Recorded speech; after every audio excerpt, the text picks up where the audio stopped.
Welcome back, everybody, to another episode of Maniacal Music Musings. Everybody knows this is the cure for a gloomy Tuesday night. I advise getting a nice, warm, soapy water enema while enjoying our show. Just a piece of advice. I wonder where we're going to be in 5 years' time when I say shit like this, but I have a feeling we'll still be doing this show every Tuesday night in paradise, and I'm fucking glad about it. But that's enough about the show. Let me tell you about my fabulous co-host.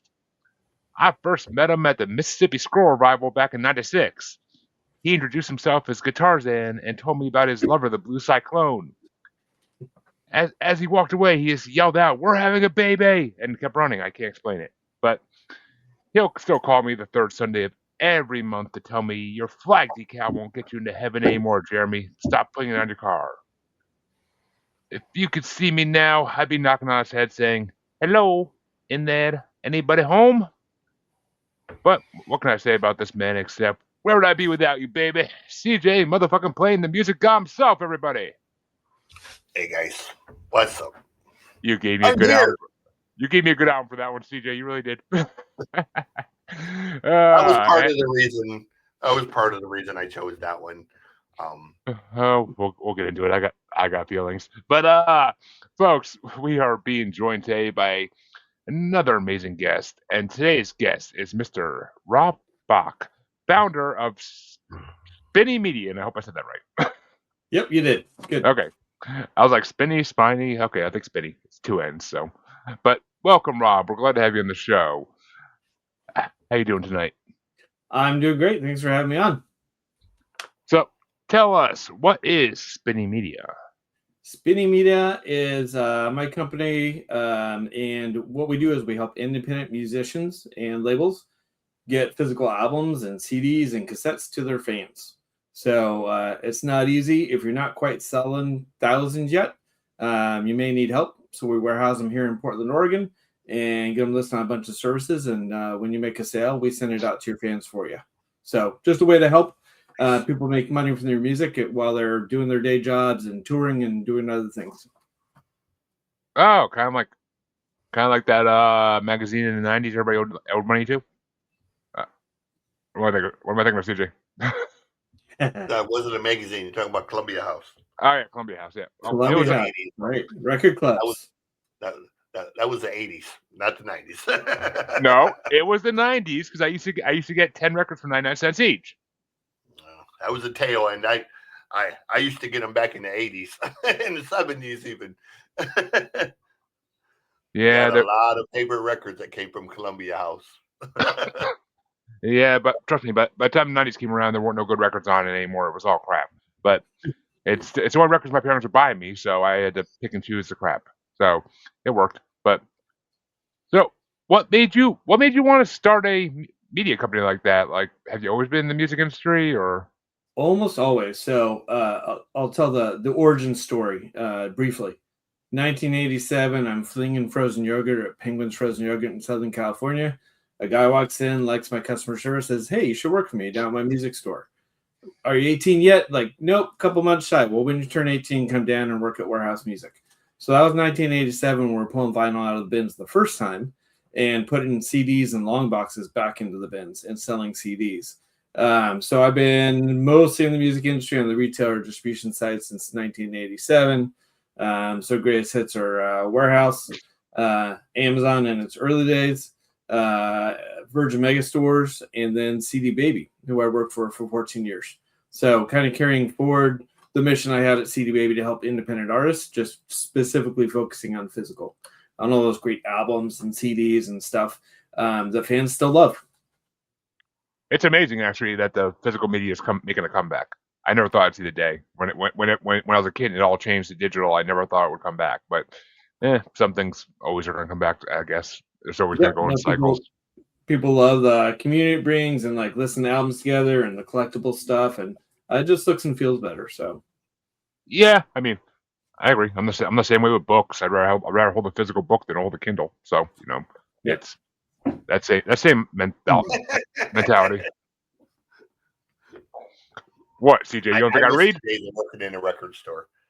Those were just good times, man.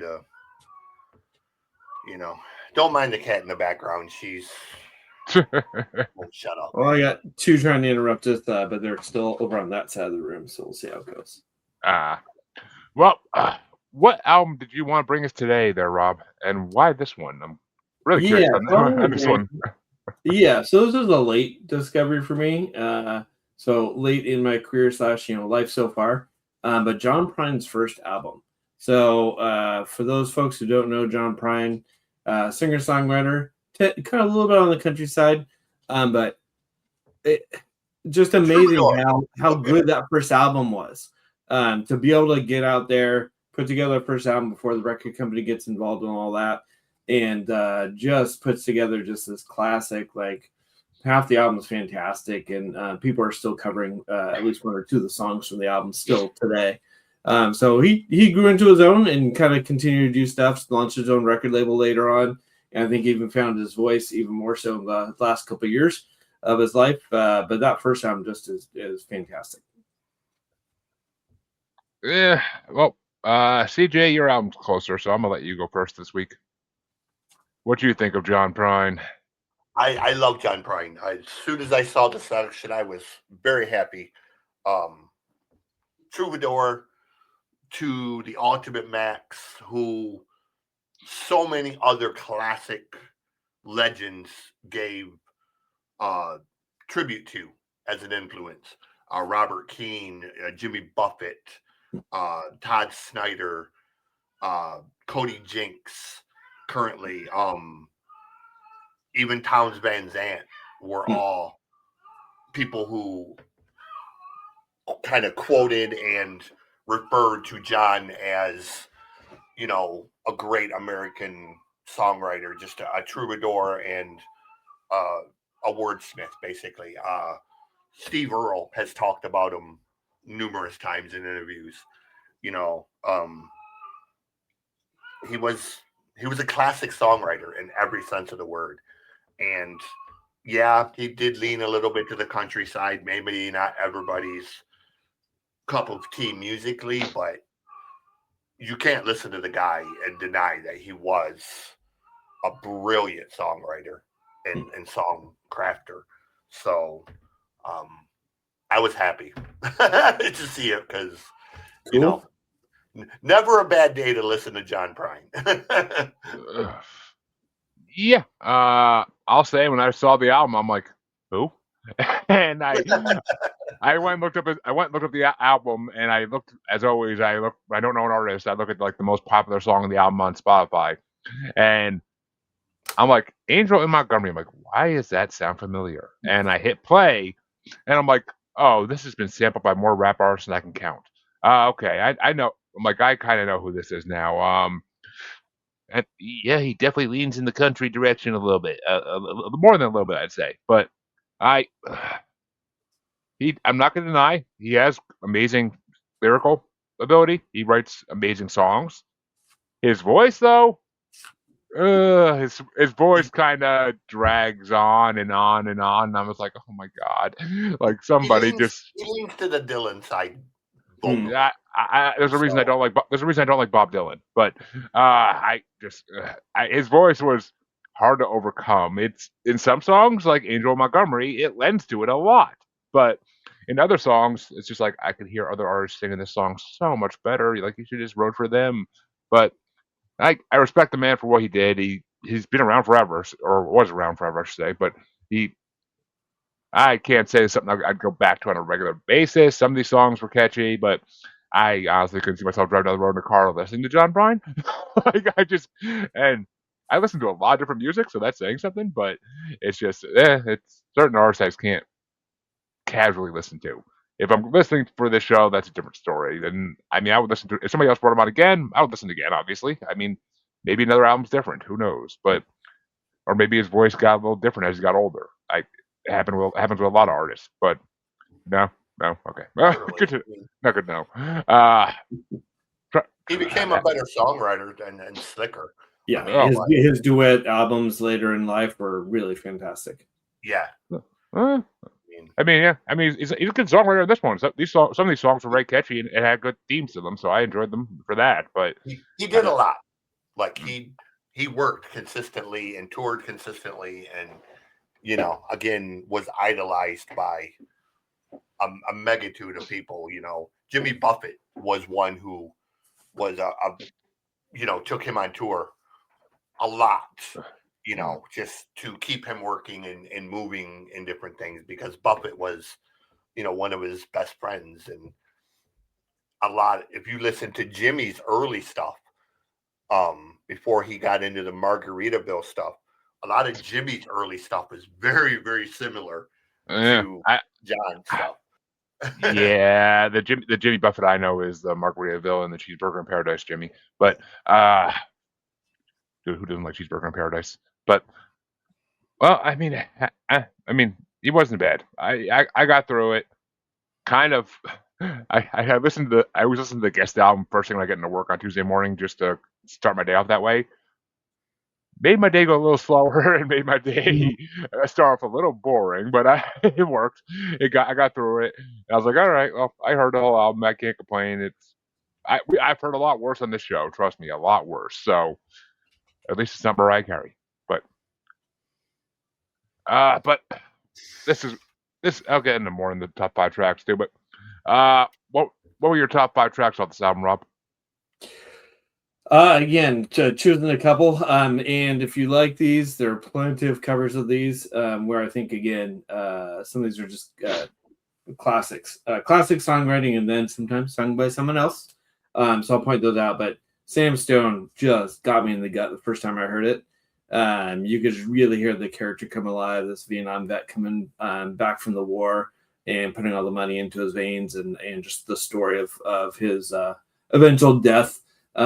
It's just for when it was written, 1971, during or just as that conflict was and that war was ending. This felt really close to home, and he just did such a great job of painting this picture. John Prine was probably 21 years old and put together this album, his first album ever. And that song just gets me. And he's got a lot of different moods on the album. He's got a Legal Smile, which is kind of a light, fancy, like start to the album where he's telling the story about a really bad day, and he just kind of takes off in his mind or has a little bit of weed or something, and kind of escapes his reality, and then kind of gets to the next day and something else is going wrong. Just some really clever lyrics in that one. Probably top third is Hello in There, which you referenced in your kickoff. That was him having spent some time in elderly care homes, I think.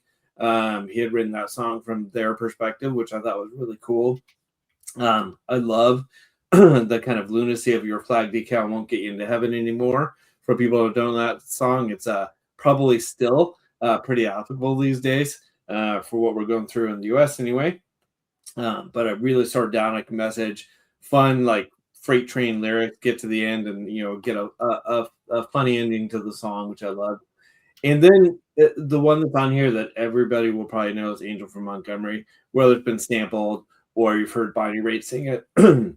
It's kind of become one of her calling card songs.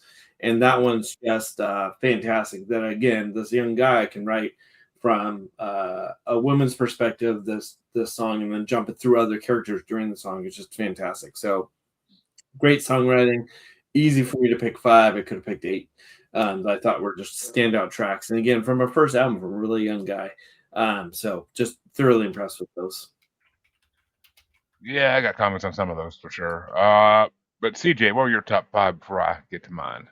I actually had 4. I kind of concentrated on 4 main ones. Number 4 was Paradise. Paradise is a song. I've never heard anyone do it, but man, it just screams, please do a bluegrass style cover of this song. Somebody like Ricky Skaggs or Vincent and Daly could probably make this into an incredible bluegrass song. Your Flag Decal Won't Get You Into Heaven, obviously, is a classic song. Hello in There is a great song. But like you said, Angel from Montgomery it's just a great, touching song. It's got a great story. Singable, earworm. So that was my number 1. Yeah, Angel from Montgomery was an honorable mention for me. I liked it because nostalgia from where I heard it before, but it just kind of whiny. Like once you hear the whole song, it's kind of like, eh. I mean, I mainly know I know the chorus. That's the main part of it I knew. But my number 5 was pretty good. That was a pretty good track. It was actually pretty catchy. Number 4 was Hello in there, which I did not think about that being from the perspective of a retired person's mind. But that makes sense, and now I like it even more because that kind of I was getting the vibe with it, but I thought maybe it was like people coming home from war with like PTSD who weren't themselves anymore. But I definitely picked up on the fact that when this album came out, it was like right in Vietnam time, so it was kind of I could get a lot of the symbolism. Number 3 was Paradise. That's a really good song. I enjoyed that. And my number 2, nobody mentioned this. I'm surprised. My number 2 was Donald and Lydia. I like the story in that a lot. That's a really good story song. And my number 1 had to be Your Flag Decal Won't Get You Into Heaven Anymore. It almost sounds like Weird Al doing a John Prine song. That's kind of what I hear with that one. And you're right, it would be really appropriate nowadays. Just turn it into Your Red Baseball Cap Won't Get You Into Heaven Anymore, and you could probably sell 1 million copies of it. Yep. but yeah, I mean, overall, it was a good album. I'm not gonna lie, it was a good album, but just not someone I'm dying to hear more of. It was a good album though. It's just this is the type of music my grandparents would listen to when they watch like old Grand Ole Opry and stuff like that. So, as well as this next album we're going to be talking about, because CJ, what album do you want to bring in? Why do you want to bring this one? So when I seen John Prine, my immediate thought was like, it's got to be one of 2 people. It's either got to be Ray Stevens or it's got to be Tom Waits. Sort of for the same reason. Fun, goofy songs that have a message behind them, even when they're funny. Tom Waits, I was kind of like, that may be a little dark because Tom can get a little dark sometimes, even with his sense of humor. What Tom Waits album would you have brought? Just out of curiosity. Probably Swordfish and Trombones. Okay. We had because somebody brought on the Saturday Night album. Yeah. So I was saying, was that one of those? Tom is the quintessential songwriter, dude. Like, I much like Bob Dylan, much like John, doesn't have the greatest voice, but god damn, can he tell a story, man? Like, oh, he can. He it surprised me how much I liked him. Really did. A lot of people for Christmas time they want Fairy Tale New York. Me, no. I can't go Christmas without listening to A Postcard from a Hooker in Minneapolis. Okay, that's a Christmas song to me. But anyways, I brought Ray Stevens. Kind of a greatest hits record, but not really. It has a bunch of his hits on it. It's called Laughter is the Best Medicine, because Ray is somebody I was turned on to. I think I was about 12 or so. One of my grandma's friends, we were at her house. She played one of his cassettes at the time. I didn't know who he was. I was just sitting on a couch laughing my butt off to the songs. And thought, this guy is brilliant. This was before Weird Al Yankovic. Oh, yeah. And I was like, for me again, Margaret, and I was like, that's funny, and the voices he does and the characters he plays within the songs. And over the years, I've actually gone to Branson to his theater and seen him live a few times and actually got to meet him. And he's a wonderful guy. Very right-leaning. I will warn people of that. He does have music that is very, very right-leaning. But overall, he does a lot of different stuff. He does gospel music and he does country music and whatnot. But Ray Stevens. Laughter is the best medicine. I will say the amount of albums he has out is ridiculous. Like the amount of albums he's out. He's been putting records out since the 60s. Oh, I know. I had to do a little deep dive today. I'll get to that in a minute. But That's a Rob, deep dive. Yeah. Rob, what did you think of Ray Stevens? I enjoyed it. For me, maybe similar to your memory, CJ. Like it took me back to listening to KMET in LA when Dr. Demento was on. I think it was every Sunday night, and this is the kind of stuff he would have played. He would have played The Streak. There were a bunch of other songs off this album that would have fit his show perfectly, and it still had all that Foley stuff going on, making sound effects, dropping stuff in, like you said, TJ, similar to Weird Al, but a lot earlier. So I enjoyed kind of going back down memory lane with sitting in front of the radio listening to Dr. Demento every week. Yeah. Let's see, CJ. What can I say? When I looked at this album today, I'm like, the whole time you brought up, I'm like, Ray Stevens, sounds familiar. Why can't I place this? And I looked it up today and I saw the name of one song and I was like, no. Because there was a VHS tape my grandparents had when I was 6, 7, 8, and they used to put it on all the time. And there was this one song I've been thinking about for the last like decade, trying to think of like what the hell was that song? Who the hell was that? I've Googled it, trying to think of it, and I couldn't find anything. And then I saw the name of this one song. I'm like, I'm in Mississippi. and yep, exactly. That's the song. So yeah, I mean, I was like, oh, that's Ray Stevens. Okay, this brings back core memories now. I honestly think that's the only song on this album I heard before, but he's right up there in my love of Frank Zappa and Weird Al. So I mean, he's kind of a predecessor to, well, I don't think the Zappa. Him and Zappa, I think, have been around for this like the same amount of time almost. But Zappa was around for a long time too. Yeah, I mean, Zappa started in the '60s too. I'm pretty sure. So I mean, I didn't look up to see who came first. Zappa But and Ray both started out doing doo-wop, ironically. So. yeah. But yeah, I mean, I enjoy this CD immensely. It's hilarious. The way his singing reminds me of like kind of like Jeff Foxworthy stand-up albums. Like that's kind of what it reminds me of in the style. But I love the characters he plays. You know, like on The Streak. Did you see what happened? Yep. I was standing over by the vegetable section. So don't knock Margaret. So it's very, it's fun. It's so perfect at what he does. I was trying not to laugh my ass off at work listening to it, but it's a fun album. I mean, I almost would say he's funnier than Weird Al in some ways. I mean, but there definitely are some songs here that I think Weird Al like kind of like used as inspiration for some of his songs. I'll get to that more when I get to my songs. So I have actual examples. But what are your top 5 for this album, CJ?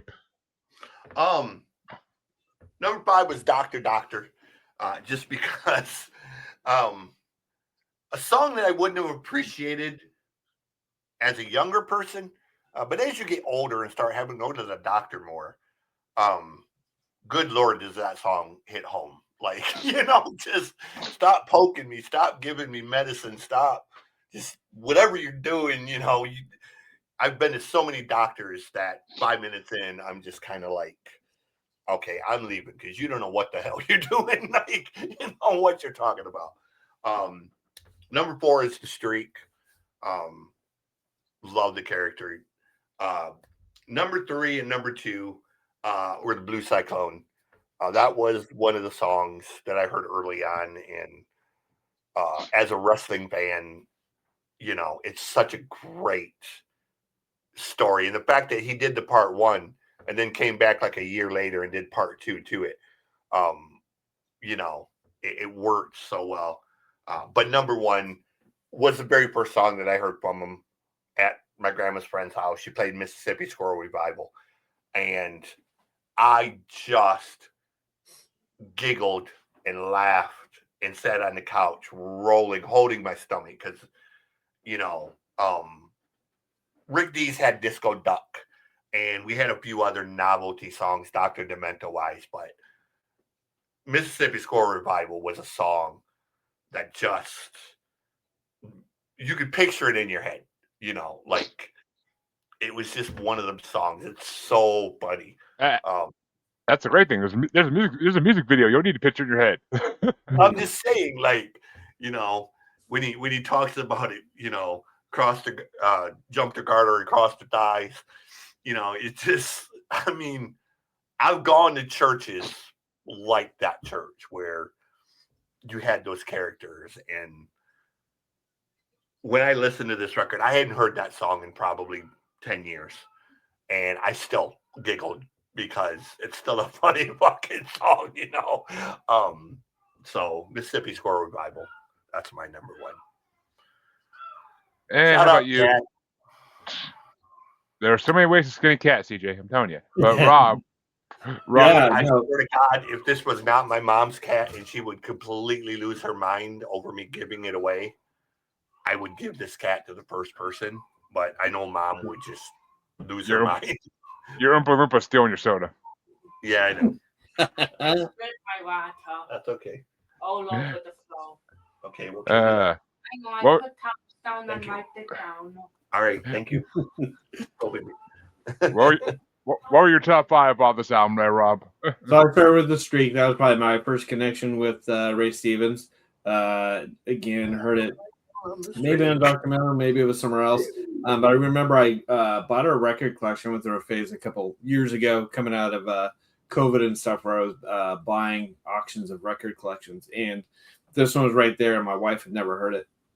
So I put it on for her. It was the first thing that came to mind. So that's kind of a sentimental favorite. A lot of the rest are kind of maybe some of them connect to the life experience since kind of some of what you said, CJ. We're having a baby, like been there, done that. I almost had that one on there. Yeah, we're going to do the breathing. We're going to be really serious about this and change the plans. We're doing the other thing. So definitely heard that one. The Cure cracked me up. And my wife has a background and a degree in outdoor school education. That she's done something entirely different. It was outdoor school education with a social justice kind of lens. One she put together herself. And I was like, yeah, I was listening to the song and something about soap enema. She's like, oh, yeah, no, that's a thing. We were all trained in how to do that. Kid gets sick, you feed him some soap, just kind of sneaking into something. If not, you go this route. I was like, okay. So verified that's a real thing. But that song cracked me up.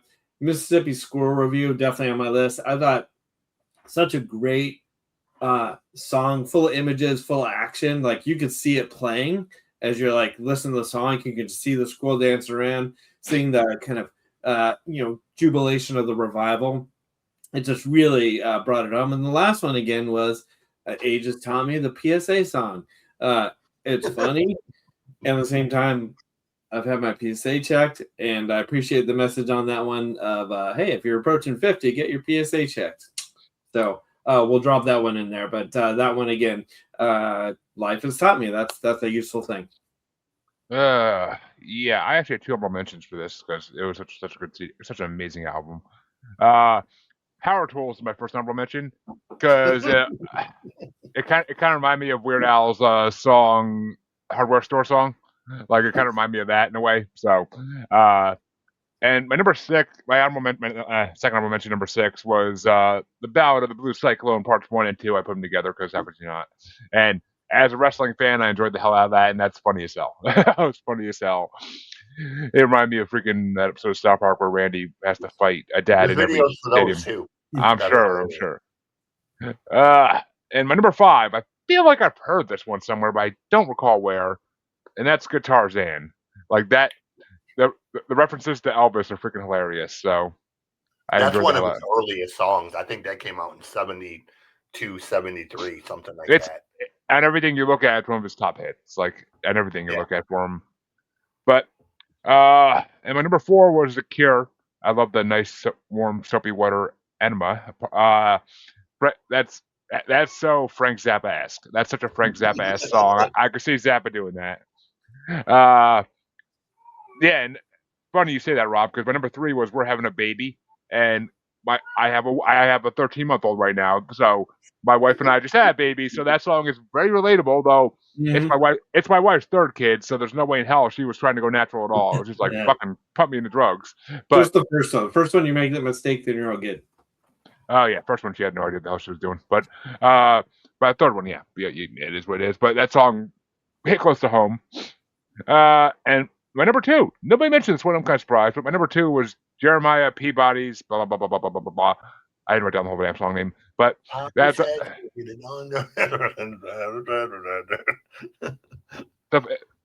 really fun song. Kind of almost reminded me of like Dog Fashion Disco-esque, which obviously they definitely took some cues from Ray Stevens, I'm sure. And number 1 had to be the one I used to rewind and watch the music video for on the VHS constantly, and that was Mississippi Squirrel Revival, because I still can picture to this day the faces all the people made in that video, like when the squirrel would go up their dresses and up their pants. Like the faces in the video were priceless, and Ray Stevens is just outside the church playing the guitar and singing along with it, so it's fucking hilarious. Like it's classic. Yeah, it brought back so many childhood memories. I finally found out what the hell that VHS was. I knew it existed. I knew I didn't imagine it, but I couldn't find it for the life of me for years, like what the hell that was. But I mean, hell, I almost wish I did go with Frank Zappa. There was a couple of Zappa albums the year that that Prine album came out. I could have brought a Frank Zappa album, but I didn't know CJ was going to go this route, so I didn't do it. And plus, we've done a lot of Zappa lately. But I was trying to do something funny. Yeah. The last couple ones have been kind of serious or crappy, so. Well, I guess it's time to get in the last album of the night, my album. And yeah, I went by the same as always when it's in 70s, 60s album that the guest wants to bring on. I wanted to go with the album that came out that year. So I looked through the choices, and I mean, honestly, it's way before my time. So I know what I like now from that era, and I could find a few things. And I'm like, all right, what am I gonna bring? I almost brought another. Oh my god, not Nat King Cole. What the hell is his name? Who does Tears of a Clown? CJ, I'm blanking. Oh, Smokey Robinson. Yeah. I had Miracles in my head. I just couldn't think of the rest of it.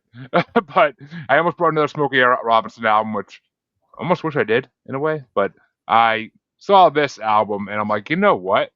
This is 2 of my favorite groups from the 60s, 70s doing an album together, and I never heard them really together besides a couple songs. So I'm like, this looks impressive, so I had to bring it. I had to go with the Supremes and the Four Tops, The Return of the Magnificent Eight, which the album cover. So Return of the Magnificent 7. I'm thinking of the Hateful Eight. Yeah, you're right. But yeah, Magnificent 7 album. Yeah, me, CJ. But I mean, I was going to check, make sure I listen to the right one. But what can I say? I mean, I honestly wasn't disappointed. I mean, I knew I wasn't going to be, because it's 2 of the greatest bands ever to exist in Motown. So there's no way they're going to do bad. I mean, it wasn't as amazing as some of their songs are, and they definitely, you could hear like melodies from their other songs that are popular in some of these, and then you're almost like, oh yeah, it's gonna sound like, no, it's not. But it's I wasn't disappointed. It was a lot of it kind of was like very similar to each other. But I got to experience it. I'm not disappointed about that part. And there's definitely some songs here that are keepers that I really liked. So I just think I don't like the Supremes as much as I like the Four Tops. I think that's what it is. And whenever the Supremes start singing, they'd be like, because they have their hits, but other than their hits, their other songs are hit and miss. But what did you think of the Magnificent 7 there, Rob? I enjoyed it. It was like I had not listened through it before. I don't think I've had it before, and it was fun to hear a love-themed album from 1971. It's like it's got everything in there about relationships and connecting and not connecting, and I love also the 2 groups. My parents were pretty big on the Four Tops. I remember hearing them way back when, and the Supremes have been kind of part of my history. So it was cool to listen to this album all the way through. Just had not heard it before. And most of the songs weren't really the singles or releases. Dug into the album a little bit more. It sounds like it may have been one of the last four tops for Motown before they moved to another label. So there were some like hide the bacon on the single and maybe not pushing this album as much. But there are a bunch of songs I thought were good and were in the styles that I expected from these two bands. Yeah, I mean, and yeah, the four tops are freaking incredible. I brought on I'll be there album like a month ago or so, and that album is so good. That album is just phenomenal. But yeah, Supremes kind of they dulled this for me. They just I don't know. I mean, if they could do the freaking same energy as Baby Love in every song they do, it would be amazing. But they don't have that energy every song. But CJ, what do you think of this album? I listened to it. I really wanted to like this record because I like both of these bands, but it just, minus a couple songs, it just didn't sing. Wasn't working. It wasn't working for me. Like I think part of it might be I was in the wrong frame of mind. I made the mistake of listening to Ray Stevens before this one. Me too. So I was kind of in that, singy vibe. But it didn't really connect with me minus a couple of songs. So I definitely will. I'm going to go back and listen to it again because I think it's going to be one of them ones I have to sort of be more focused on. I mean, I had to restart some of the songs at some points. I'm like I kept waiting for that because Four Tops and Supremes usually have that bombastic Motown song where I was waiting. I was kind of waiting for the hooks or like the big choruses, and they weren't really there. Like they were kind of like, okay, both of these groups have way, way better songs, that I've heard them do, and together, it was just kind of like, okay, two amazing groups that came together, and then whoever provided these songs just completely missed the mark. It also seemed like the production value on it wasn't the greatest. I don't think that's part of it. Like it wasn't the production; it was the songs themselves for me. Like I wasn't kind of connecting to them. It wasn't a lot of Motown is. I don't want to say it's immediate, but a lot of Motown pretty quickly it hooks you, and you kind of, whether it's the bass beat, or the rhythm or just a song hook. Normally within 20, 30 seconds, a Motown song will grab you and kind of pull you in. These ones didn't really for me. So, and I had never heard this before. So this was a totally new record to me. I mean, I honestly, I thought it would be like an awesome supergroup type of thing, and I was like thoroughly disappointed it wasn't like that. I mean, I kept waiting for like the whole like freaking Four Tops to shout out like Bernadette, just sink it in. Like I was like, where is this? I'm like, oh my god, like only like one or two songs does the chorus actually like grab you by the throat and like start like forcing itself down your throat. Like it's like, I don't know. I had one more mention from it though. If You Could See Me Now was my honorable mention for it. It was a decent lyric song. Number 5 was I'm Glad About It. That was a fun song at least. It wasn't horrible. My number 4 is I Wonder Where We're Going. That was actually the first song on this that really clicked with me.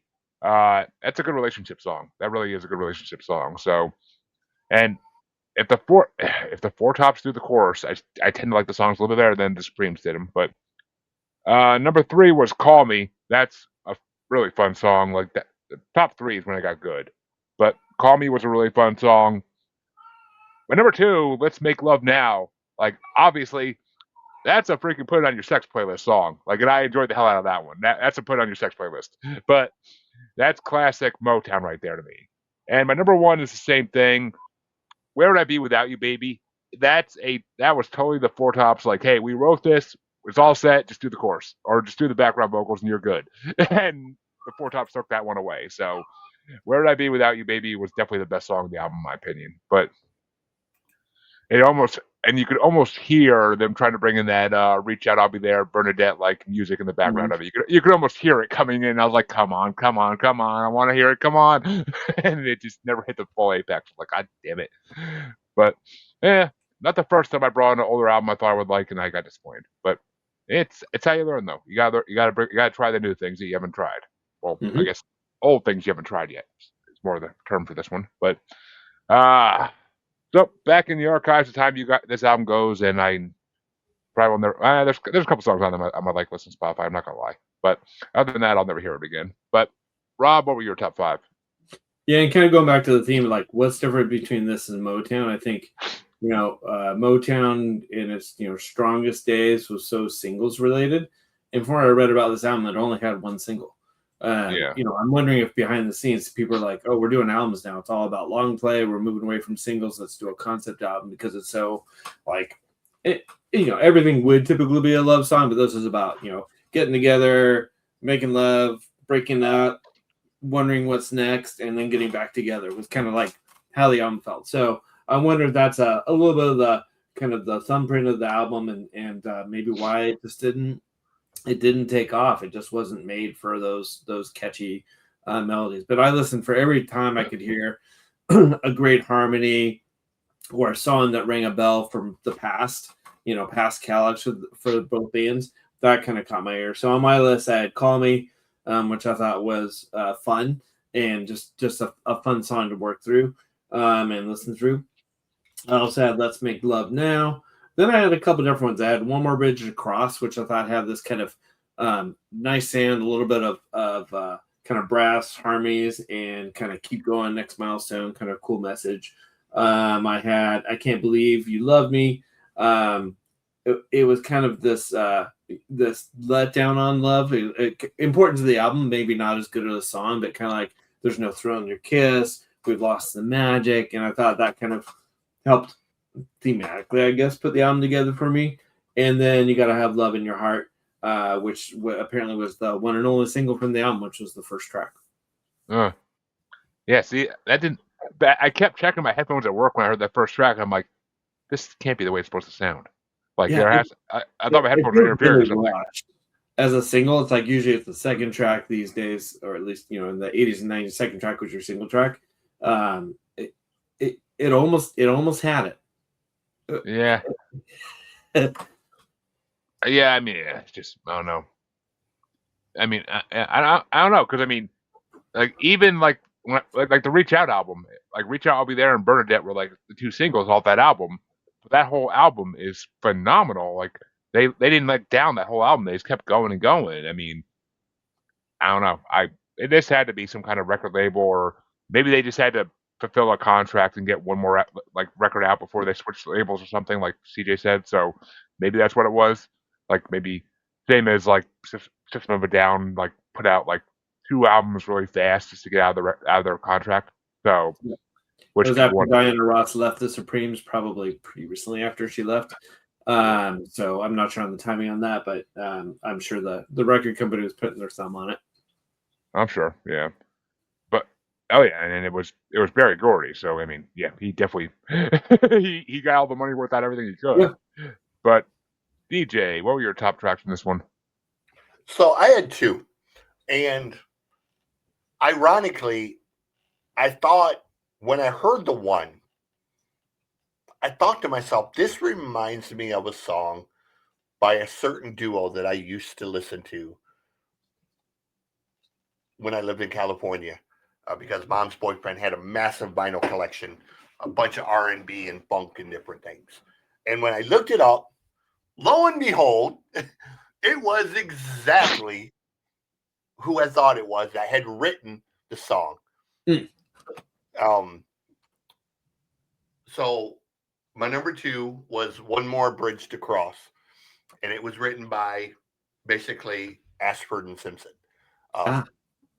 And when I heard it, it just, having listened to them so much at 12 and 13 years old, it just said to me, it sounds like their music. The other song on the record that I connected to, ironically, also written by Ashford and Simpson, was my number one, is I'm Glad About It. So those were the two songs that I kind of connected to. And ironically, I recognized Ashford and Simpson. Even though they didn't perform it, they just have a distinctive way that they write. And they're another one of the Motown groups that don't get nearly enough credit for how good they really were together.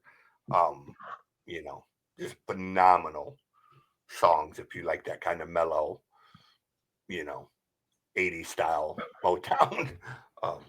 So yes. Yeah. Those are One More Birds Across. I mean, it didn't sound. I'm like, this doesn't sound like a Supremes or a Four Top song. I'm like, this sounds almost like Bob Dylan type song. So I'm like, this is off for them. Like, that's what was on my list. But, well, folks, we talked about all three albums for the night. Two were successes. One was, and I have to be mine. But, well, I'll live. I've made worse choices on this show. That's for damn sure. Got some Cottonmouth King, Tangerine Dreams to say about that. But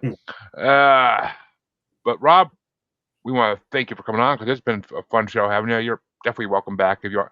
Actually, I gotta ask because when you sent me this album choice, you said like I could do something more contemporary if you want. I mean, I said no, that's fine. Like, but what would you have brought if I said yes? Please make it more modern. Well, my expertise, like what I listened to in high school, and what the biggest part of my vinyl collection has always been late 70s, early 80s, post-punk new wave. That's kind of where I lived and breathed for years and years and years. I used to have customers come in and greet me as "Hi, Elvis," back when I was thinner and kind of looked like Elvis Costello. So that's kind of near and dear to my heart. I've just been stretching as I get older. Lots more blues, bluegrass, and John Prine, a discovery for me a couple years ago. I worked music retail for so long, talking to people about their what they loved and made all these connections. Back when you could go into a store and have that conversation with somebody. So, if it's late 70s through mid 80s, I'm your guy. Well, I mean, we definitely love to have you back on because we love that generation of music. That's some mean CJ Spirit artists are from that freaking generation, damn sure. Especially that genre, Oingo Boingo, man. Oingo Boingo for sure. Danny saw them a bunch of times. Dead Man's Party. People don't understand how great Danny Elfman is, man. Like, he's a legend. I mean, I know most people know him for the soundtrack stuff, and that's fine. Yeah. But go back and listen to the Oingo Boingo stuff, man. It was fabulous, and there were so many other bands that from that era that. Who doesn't know Dead Man's Party? Everybody knows that song. People do know Dead Man's Party, but that's basically all they know. And that gets played when they forget. Catalog of stuff beyond that. Brian Ferry and Roxy music, early Depeche Mode, Kraftwerk, Nitzer Ebb, early Blondie stuff. I mean, there's so much in the genre, man, that it's a rabbit hole that you can go down because people forget. People don't understand. Punk come along, and people think of punk as this linear thing of punk is the Ramones and the Sex Pistols. Mm-hmm. But at the end of the 70s and the early 80s, punk splintered into new wave, into the Riot Girl thing. It's splintered into the Velvet Underground and Patti Smith. It splintered into the pop punk and then the hardcore. So there are 20 or 30 different genres that exist because it's splintered off of what punk was, the ethos of punk and what punk kind of stood for politically and lifestyle wise and all of these different things. A lot of the new wave bands, Flock of Seagulls, the Motels, Quarter Flash, they were punk rockers. The Bangles, or not the Bangles, Go-Go's. Go-Go's. Go-Go's first Go-Go's started as a punk band. like a more of a hardcore punk band before they took a turn with, We Got the Beat. Cyndi Lauper was a punk rocker before she went commercial. So, the whole new wave scene is brilliant and fabulous. And there's records in that genre that if you go into a good record store that has like classic stuff, you can discover stuff that most people have never heard of, and it'll blow your mind how good it is. Like I said, it's a deep rabbit hole, man. Tell me, dude. I miss walking to FYE every week and just like going through the metal section and finding random bands I never heard of and putting them in that little preview freaking thing, scanning them and hearing a couple tracks and being like, I discovered so many amazing bands that way, and I brought a lot of them on the show already because I'll straight up sell like this is the FYE album. Like y'all know the story, you know how it works. I saw the album cover, wanted to hear it, and I heard it, and I was blown away. Thank you, Demons and Wizards. That's how I discovered them. But yeah, we'll definitely have to have you back on, maybe do something a little more towards the '80s and see. Cause I'm sure CJ would have a blast with that one. But CJ, I'm sure we'd have a long talk about that. Yeah, there are certain genres that are just kind of near and dear to my heart. That new wave, synth wave. I love the new synth wave stuff, but 80s hair metal. I'm always gonna love hair metal because unless it's Motley Crue, Unless it's Motley Crue. I like Crue's music. I just don't like them as people. I don't like what they stand for. I don't like what they got away with. So it kind of dampers. It's the same with Dokken. I like Dokken's music, but I have a real personal problem with Don as a person. So it kind of makes me not want to listen to the music because he's such a pompous asshole. Oh, I get it. It's what ICP is going through right now with everything that's coming out about Violent J. But people are separating from him completely because of his accusations against him. But you know me, I'm always going to find something. Always. But Rob, where can they find you if they want to check you out and find your stores? Yep, they can just look at www.spinneymedia.com, SPINNEY. And that's where me and my warehouse staff live, helping take care of musicians and then taking care of their fans when they go out to our store and buy music. Oh, there you go, folks. Go check it out. And I know plenty of people that still have physical music, so I'm sure some of our listeners will definitely be checking it out. We even have the latest, believe it or not, actually all four members' original Flock of Seagulls album. So they came back together, and we're working with the label that's working with Flock of Seagulls, Berlin, a bunch of the bands we just talked about, putting out new stuff. There you go. Flock of Seagulls is some good shit. But CJ, where can they find you? They find me at musicgodcjplane.rocks, all over the Fachi book, the TikTok, and all the other great places, and soon all over streaming services because my first record is done. We are got a couple little things to do, but I have written a synthwave concept record about escaping a burning earth and flying to an unknown planet.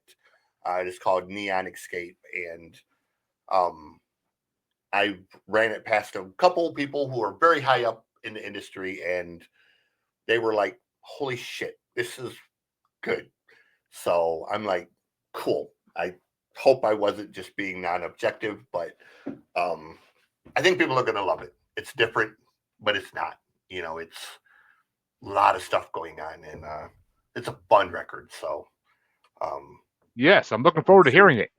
But yes, and now you got a guy to sell it physically too. But yeah, I'm always, man. We're working on. There's no release date right now because I was just going to throw it on streaming service and just say, here it is.